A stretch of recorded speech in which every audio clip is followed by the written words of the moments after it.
probably been told that happiness is something you can earn if you just stick to the right habits. Wake up early, stay positive, push yourself, smile, be productive. But here's the question no one really asks. What if those habits aren't helping you feel happy at all? What if they're just distractions?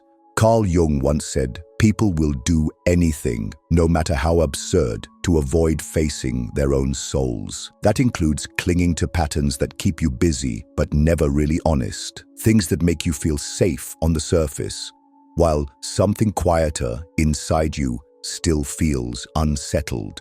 This is for you if your life looks okay from the outside, but you're starting to wonder why it still feels off, why it still feels like something is missing, even when you're doing everything you're supposed to. The habits you rely on might seem harmless. They might even get you praise, but that doesn't mean they're leading you anywhere real. Jung's work wasn't about chasing good vibes or fixing yourself. It was about seeing through the noise, facing what you've buried, learning who you are when you stop performing. The truth is, most of the habits you picked up weren't about happiness. They were about survival. You built them to avoid rejection, to avoid feeling not enough.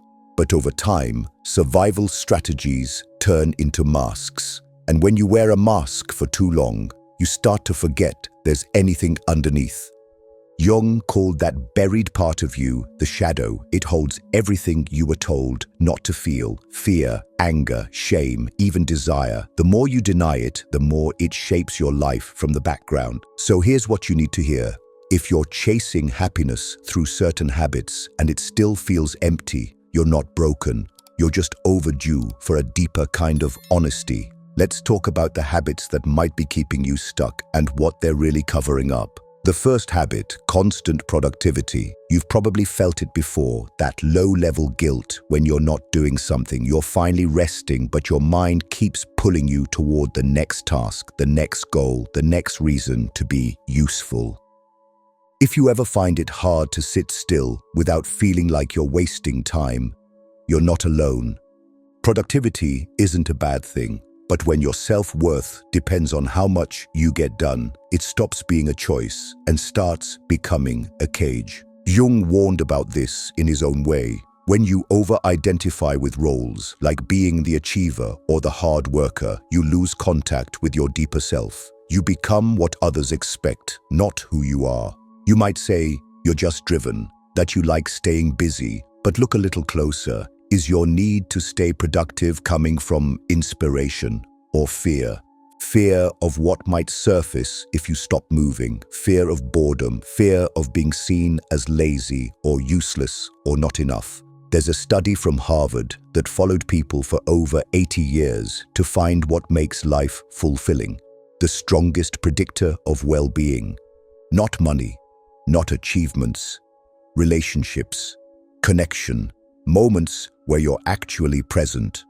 But when your mind is stuck in productivity mode, even your relationships start to feel like tasks to manage.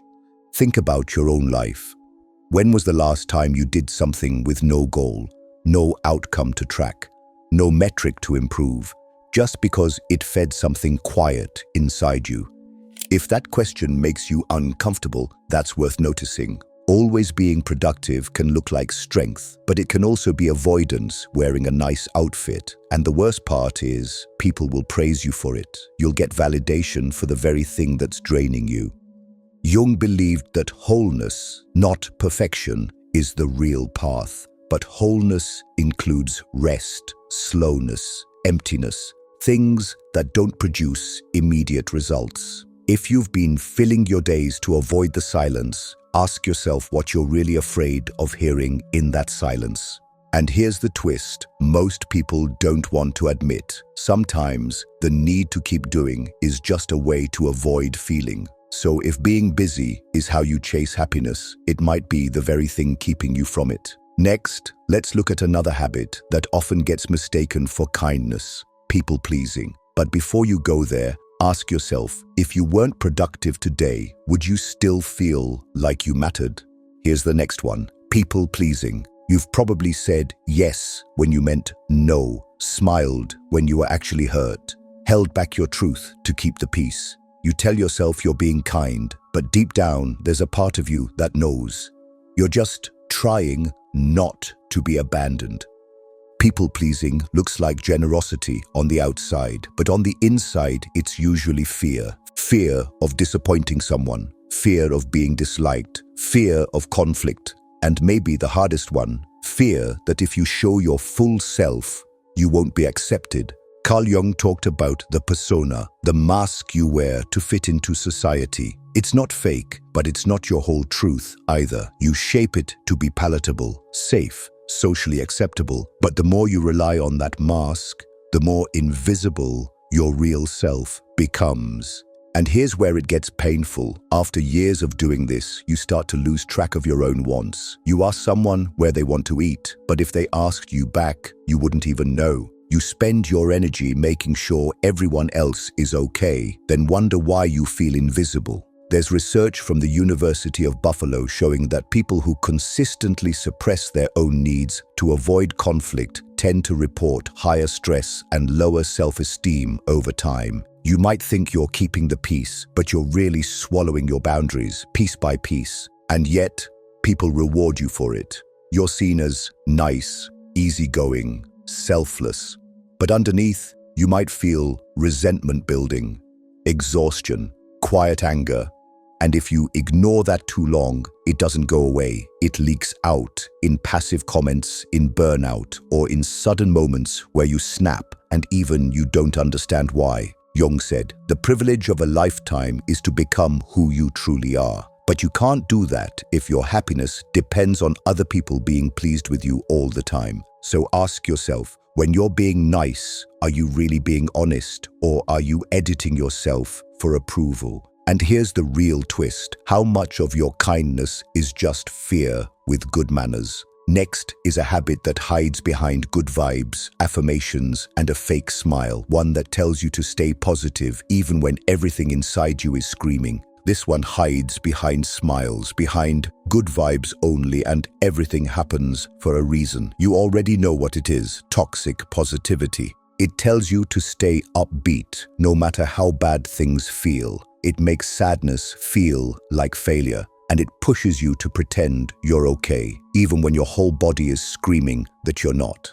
You've heard it in conversations where you opened up and someone said, "Just be grateful." Or when you've struggled and instead of support, you got a motivational quote.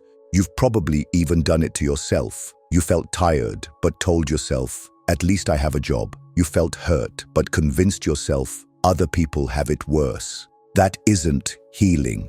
That's emotional gaslighting. The American Psychological Association defines toxic positivity as the pressure to maintain a positive mindset regardless of the emotional reality. And it's linked to suppression, shame, and emotional disconnection. When you force yourself to avoid anything unpleasant, your nervous system doesn't relax. It just hides, which means the pain doesn't leave. It just waits. Carl Jung believed that wholeness comes through integration, not avoidance. He said, "One does not become enlightened by imagining figures of light, but by making the darkness conscious." In other words, if you want to feel whole, you have to stop skipping over the parts of yourself that are hard to sit with. Real positivity isn't pretending you're fine. It's saying, "I'm hurting right now, and I still matter." It's not about getting rid of sadness. It's about learning to hold it without shame. You're not weak for feeling heavy. You're human. And here's something most people never ask. If you weren't so afraid to feel sad, what might that sadness actually be trying to show you? Think about that, because the next habit builds on that fear. It doesn't just hide your feelings. It hands them to someone else and calls it love. Now let's get into something most people won't admit out loud. Depending on romantic relationships to feel whole. You might not even realize you're doing it. You say you're looking for love, but deep down, you're hoping someone will finally make you feel enough, that they'll complete the picture, fix the emptiness, calm the chaos. You feel good when they text back. You feel sick when they don't. And when a relationship ends, it doesn't just hurt. It feels like identity loss.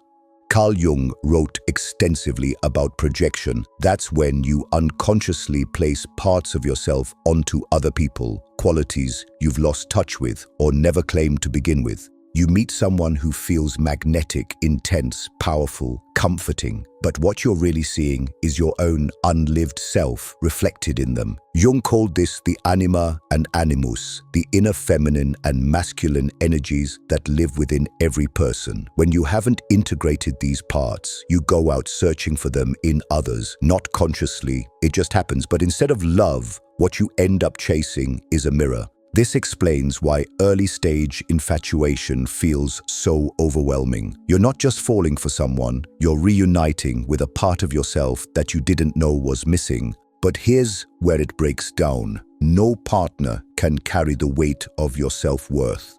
They can hold space, yes, but they can't save you from yourself. If you're always molding yourself to be loved, you'll never feel truly seen. And if you're terrified of being alone, you'll accept less than you deserve just to keep someone there.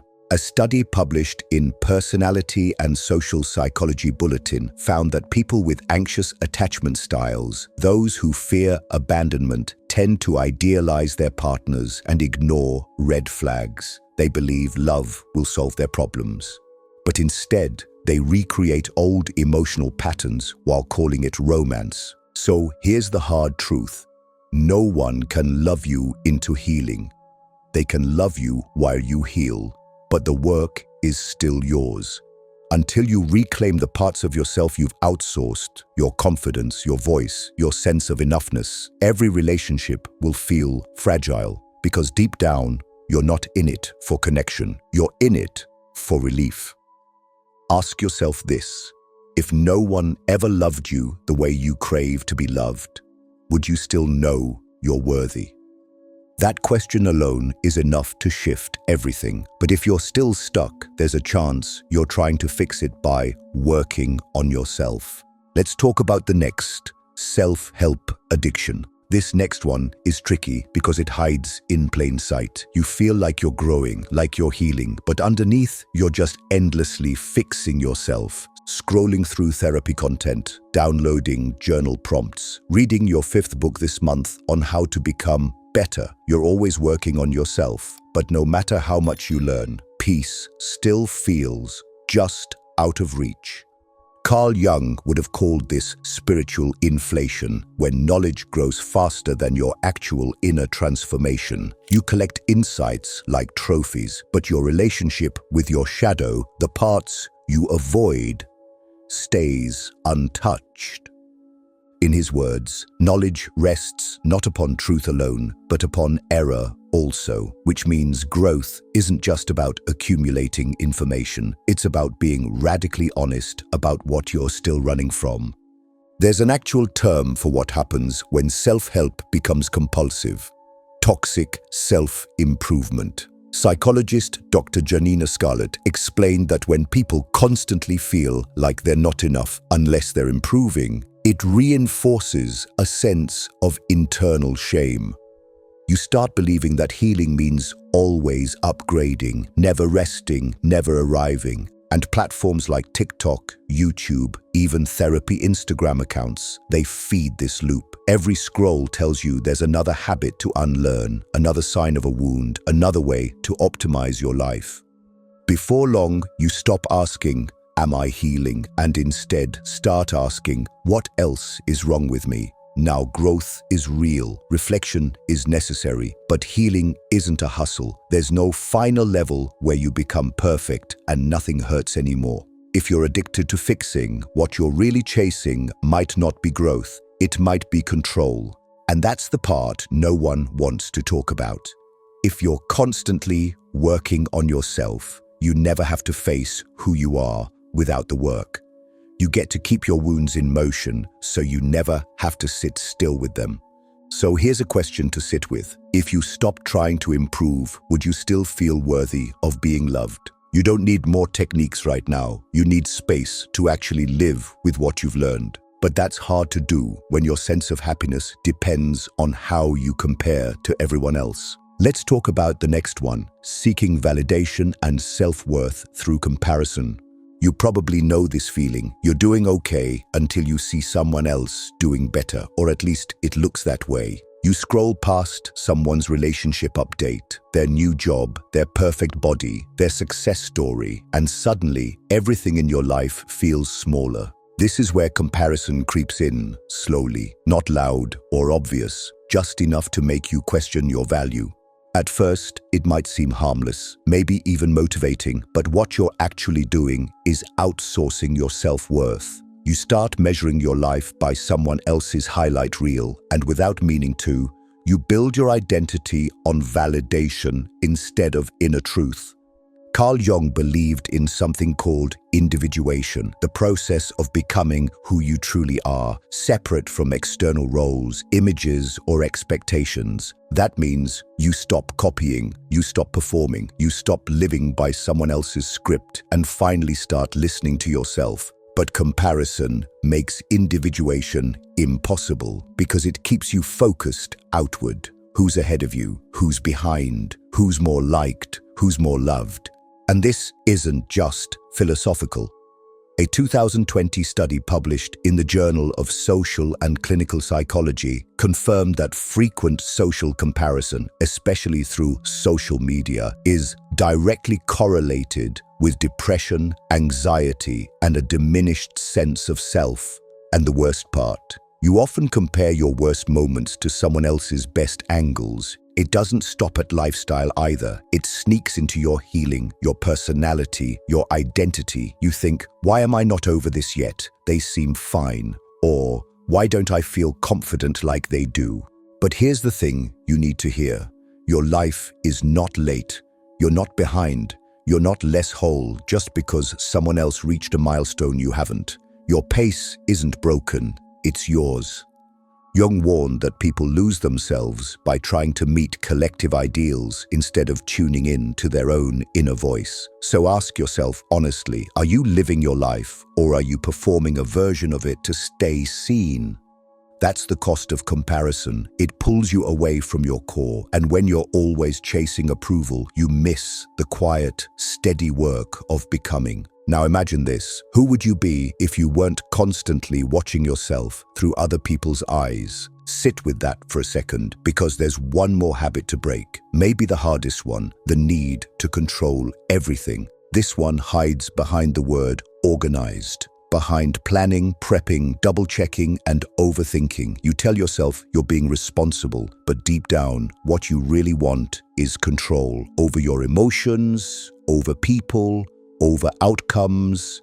The habit is this: trying to control everything so you can feel safe. Maybe you feel uneasy when things are unpredictable. You rehearse conversations in your head before they happen. You feel better when everything is scheduled, labeled, or explained. You try to control your reactions, your image, and the way people see you. It gives you a temporary sense of power, but it's exhausting. Carl Jung believed that the psyche naturally seeks balance between the conscious and the unconscious, but control is an attempt to silence the unconscious, to make life follow your rules. And when you do that, you don't leave any room for instinct, for intuition, for the parts of you that don't speak in logic. You try to manage your pain by staying ahead of it, but life doesn't follow your script. People don't behave the way you expect. Plans collapse, surprises happen, and no matter how tight your grip is, something always slips through. Studies in psychology have linked high control needs with chronic stress and anxiety. Researchers from the University of Minnesota found that people with strong internal control beliefs, those who think they can or should control most outcomes, struggle significantly more when things don't go their way. Instead of adapting, they spiral.